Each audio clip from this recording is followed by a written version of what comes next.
Hello friends, I'm Aqib Khan, senior physics faculty in rise institute. आज मैं एक टॉपिक लेके आया हूँ जिसकी वजह से बच्चे बहुत सारा मार्क्स अपना लूज कर देते हैं and that is silly mistake. बेटा, जब तक आप सिली मिस्टेक को सीरियस मिस्टेक नहीं समझेंगे तब तक आप मार्क्स लूज करते रहेंगे और आपको फ्रस्ट्रेशन होती रहेगी। अब सिली मिस्टेक को दूर करने का तरीका जो है एक पैटर्न है जिसको आपको समझना पड़ेगा। आज मैं आपको 4 स्टेप्स बताऊंगा और एक बोनस स्टेप बताऊंगा कि कैसे आप अपने सिली मिस्टेक को कंप्लीटली जीरो कर सकते हैं। यस, वो लोग गलत कहते हैं, उनको अभी तक पता ही नहीं है कि सिली मिस्टेक को कंट्रोल कैसे किया जाता है। अगर आपको एग्जैक्टली आप ये 4 स्टेप्स फॉलो करेंगे तो आपकी कंप्लीटली सिली मिस्टेक क्या हो जाएगी, जीरो हो जाएगी। तो जैसे मैं एक एग्जांपल देता हूं आपको कि मेरे साथ क्या होता था कि मैंने जैसे अभी कार चलाना सीखी, तो जब कभी भी मैं अपना मोबाइल डैशबोर्ड के ऊपर रखता था तो जब कार से निकल के मैं अपने रूम आ जाता था, मैं देखता था मेरा मोबाइल डैशबोर्ड के ऊपर ही छूट गया है। और ऐसा जनरली होता था मेरे साथ, मतलब हर बार जब भी मैं अपना मोबाइल डैशबोर्ड के ऊपर रखूं तो मैं उसको छोड़ के आ जाता था। इसका मतलब क्या है, ये पैटर्न है। अब मैं क्या करता हूं, इसको ओवरकम कैसे करता हूं, जब कभी भी मैं कार से निकलता हूं मैं देख लेता हूं कहीं मेरा मोबाइल डैशबोर्ड के ऊपर तो छूट नहीं गया है। आपके साथ भी कई बार ऐसा कुछ सिली एरर होती रही होगी। एक और, जैसे जब मैं पेपर लिखता था मेरे साथ में सिली मिस्टेक क्या होती थी, जैसे एक इक्वेशन है y is equal to 2 into bracket x plus 2। अब मैं जब इसको सॉल्व करता था मैं डायरेक्ट इसके बाद ये स्टेप लिख देता था, y minus 2 is equal to 2x। आप देख रहे हैं सिली मिस्टेक हो चुकी है। अब इसको कवर कैसे करना है, इसको कैसे ओवरकम करना है गाइस। अब जब भी ये इवेंट अकर होता था मैं कॉशियस हो जाता था। अब मुझे पता है कि मैं यहां पे गलती करता हूं, अब मुझे पता है मैं मोबाइल डैशबोर्ड के ऊपर छोड़ के जाता हूं। तो जब भी ये इवेंट अकर होते हैं मैं क्या करता हूं, मैं कॉशियस हो जाता हूं और मैं सावधानी के साथ यहां पे अब काम करता हूं। मेरे को पता है कि मैं गलती करने वाला हूं और मैं उसको फिर नहीं करता हूं।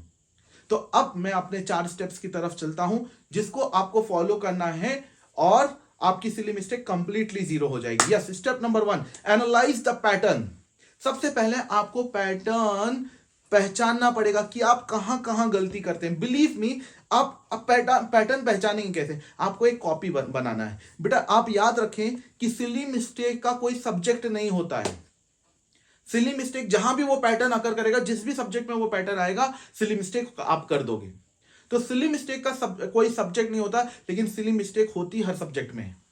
तो आपको सबसे पहले एक पतली सी कॉपी बनानी है। उसमें फिर भी मैं आपको बोलूंगा फिजिक्स, केमिस्ट्री और बायो का सेक्शन आप लिखें और उसमें आप फिजिक्स में जब भी प्रैक्टिस कर रहे हैं, प्रैक्टिस के दौरान भी जो आप सिली मिस्टेक करते हैं उसको आप वहां लिखते जाएं। यस गाइस, प्रैक्टिस के दौरान जब आप मॉड्यूल सॉल्व कर रहे हैं, जब आप कोई बुक सॉल्व कर रहे हैं, जब आप पीवाईक्यू सॉल्व कर रहे हैं, तो जो सिली मिस्टेक आपसे हो रही है वो आप उस नोटबुक में लिखते जाइए। और इसके साथ आपको एक पतली सी नोटबुक और बनानी है, उसमें आप जो टेस्ट में सिली मिस्टेक करते हैं वो आपको लिखनी है। आपको एक कॉपी, पतली सी कॉपी और बनानी है जो आपको टेस्ट में जो सिली मिस्टेक करते हो आपको वो भी उस कॉपी में लिखना है।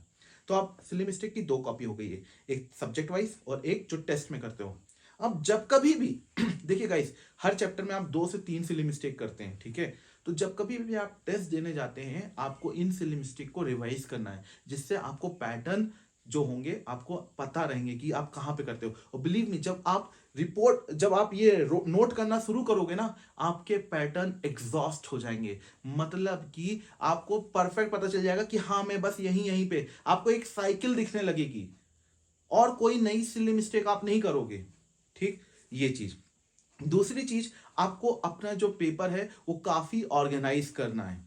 अब आप देखिए कुछ बच्चे क्या करते हैं, इतना गंदा रफ करते हैं पेपर में कि एक का सॉल्यूशन दूसरे के सॉल्यूशन में घुसा देते हैं।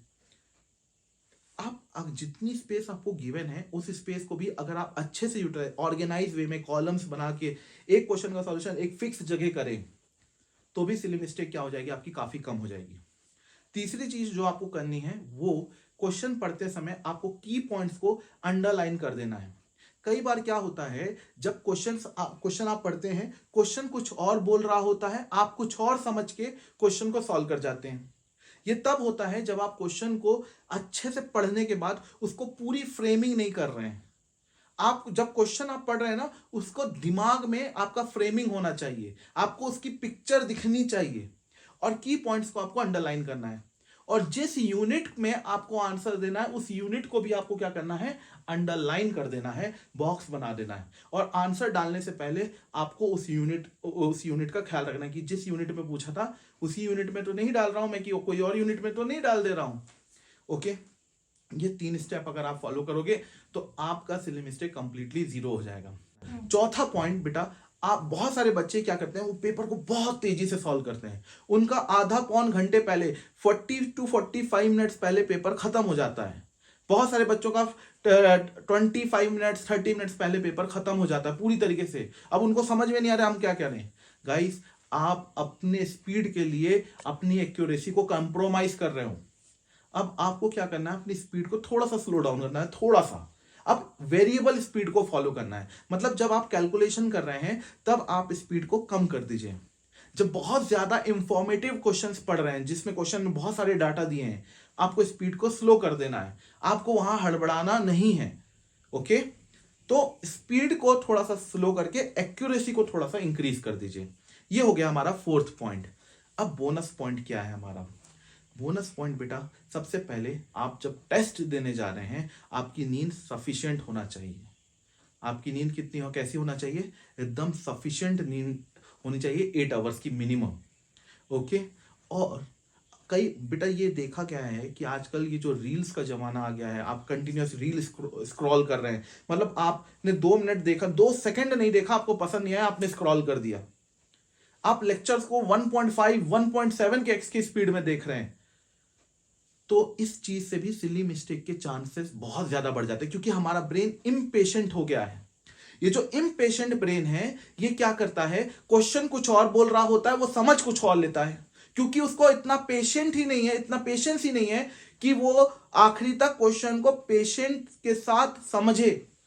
तो आपको ये काम खत्म करना है। पेपर के जो आपका नीट का पेपर हो सकता है, जेईई मेंस का पेपर हो सकता है, एडवांस का पेपर हो सकता है, पेपर के 1 महीना लास्ट मंथ में आपको कोई रील्स शॉर्ट्स ये सब के चक्कर में नहीं पड़ना है, वरना ये स्क्रॉल करने के चक्कर में आपके मार्क्स भी ऐसे स्क्रॉल डाउन हो जाएंगे।